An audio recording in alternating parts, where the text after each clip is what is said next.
बड़ा बनने के लिए बड़ा सोचो। अत्यंत गरीब परिवार का एक बेरोजगार युवक नौकरी की तलाश में किसी दूसरे शहर जाने के लिए रेलगाड़ी से सफ़र कर रहा था।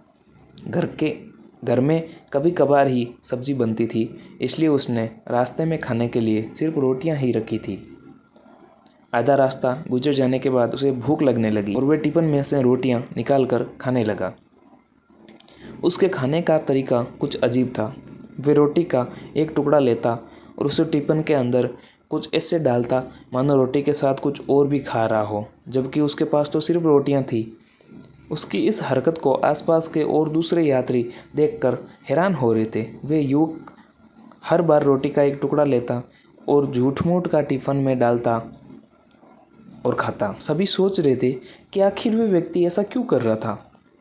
आखिरकार एक व्यक्ति से रहा नहीं गया और उसने उससे पूछ ही लिया कि भैया, तुम ऐसा क्यों कर रहे हो? तुम्हारे पास सब्जी तो है ही नहीं, फिर रोटी के टुकड़े को हर बार खाली टिफिन में डालकर इसे खा रहे हो मानो उसमें सब्जी हो। तब उस युवक ने जवाब दिया, भैया, इस खाली टिफिन में सब्जी नहीं है, लेकिन मैं अपने मन में ये सोच कर खा रहा हूँ कि इसमें बहुत सारा अचार है और मैं इस अचार के साथ रोटी खा रहा हूँ। फिर व्यक्ति ने पूछा, खाली ढक्कन में अचार सोचकर सूखी रोटी को खा रहे हो, तो क्या तुम्हें अचार का स्वाद आ रहा है? हाँ, बिल्कुल आ रहा है।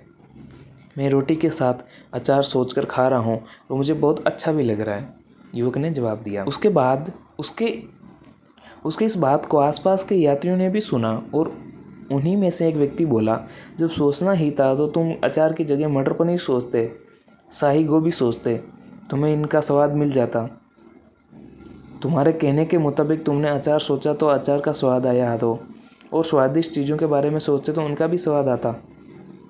सोचना ही था तो भला छोटा क्यों सोचे, तुम्हें तो बड़ा सोचना चाहिए था। मित्रों, इस कहानी से हमें ये शिक्षा मिलती है कि जैसा सोचोगे वैसा पाओगे।